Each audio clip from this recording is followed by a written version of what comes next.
कि मुंह से अपना कहो का भाई रे वो जब से शादी करके ले आइल बनी तब से ना हम लोग के प्यार जानते नहीं ना दुलार जानते नहीं रे वो रात दिन है खोजवा में परेशान रहता नहीं और वो हमारे के साथ भूल लागल बनी तो हम हो मानव ना हम नैहर जाए अपन भाई के बोला रोज ननद मरेली ताना हमर नीक न लागे खाना तोहरा न बुझाता ये राजा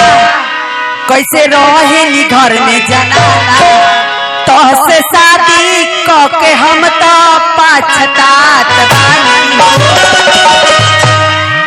अब भैया के बोला के नैहर जात बानी अभी आइलू ना गइलू फलाने को कहइलू भैया कहना भतीजवन के बोला के जो भतीजवन के बोला ले जवन हई चाभर कुटता हाँ जी कहे के भाव लगल का कि गोरी नहीं हर में कटलू चाली आ तू तो पियता रूडू बिडू बिटानी अब पियवाली ही हिसाब नहीं मानी भाई विश्वामित्र पासवान जी 100 रुपये पुरस्कार दिन पासवान परिवार के हार्दिक अभिनंदन बार बार नमस्कार बार बार हमारा ना बुझाता है राजा हम ऐसे कने की गोरी नहीं हर में कटलू जानी तू तो पियता रूडू बिडू पियवाली ही हिसाब नहीं मानी अडल के ओखर में मुसर दिखानी कि जनी तो बुझा गलती पाई तब उठा जाई हो अरे रोटी ऐसन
लगभग है फाटा जल्दी निकालना तो फाटा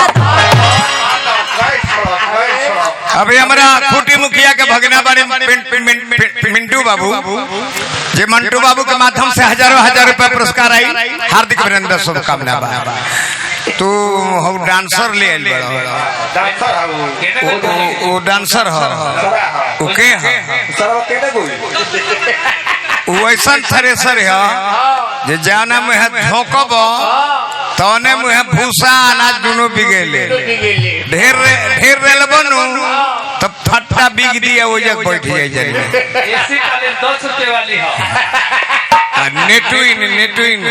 हाँ अरे नेटुइन है घरों हम बता देता नहीं कहाँ खोचरिया मोहरिया बक्सर जिला के यह दिशा दिल भी अनु तो कोलो के पूरी मिलता असुई कहले जे गोदना गोदवावे खातिर भैया हमारा पप्पू पासवान जी प्रसा गंडा से 1 रुपया देनी पासवान परिवार के हार्दिक अभिनंदन बार बार नमस्कार बार बार ये गोदना गोदेले बबुआ हो बाहियों को गोदी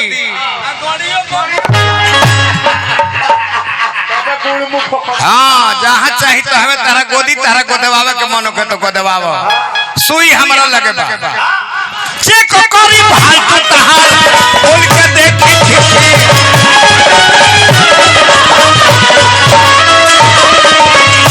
पंचर भेज जाई तो वही दिन में पूछी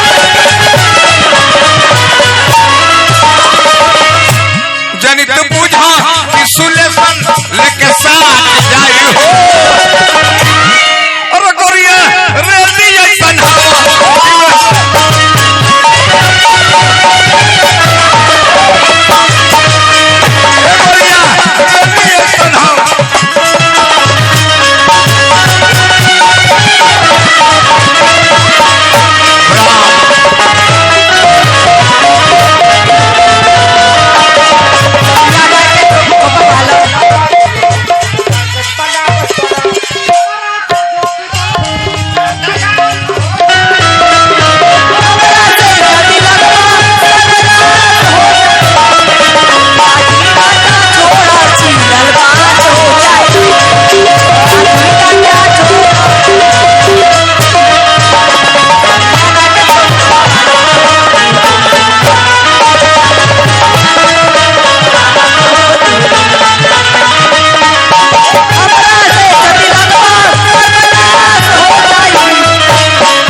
अब पिंकी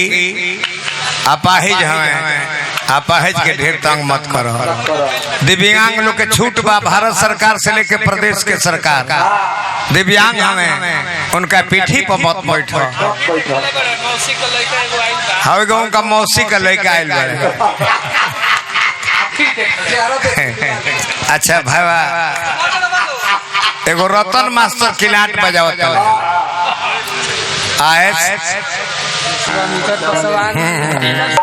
भैया विश्वामित्र पासवान डीलर साहब जी 100 रुपया फिर हमरा के पुरस्कार देनी। विश्वामित्र भाई जी के हार्दिक अभिनंदन बार बार नमस्कार। तो यही सिकड़ौर लॉक पर दुगोला गौनई रहे वीरेंद्र सिंह के राधा के सुनी के एक और से करुवज गांव रहे एक और से भदार गांव रहे और में वीरेंद्र सिंह नाई 1987-88 के बाद हम पहुंचे रहे और रतन मस्तरवा घर किलाट मोकरे नाम रहे तो रतन मस्तरवा एगो होइसने सुघर लड़का लेके आई रहे तो हम पूछनी जे मास्टर ई लड़का तो रहे तो कर लौड़ा आ कल जी हमरा मौसी के लड़का तो हम लगनी पता लगाओ जे साचो ई ओकर मौसी के लड़का हो तो हम पता लगाओनी तो केशवपुर के पाठक रहे हम कहियो भावा निमन उपाय से चले पड़े कहियो कहियो भगिनो कह देव तो काम चले। हाँ जी अरे ठीक से निहारी तहार टायर के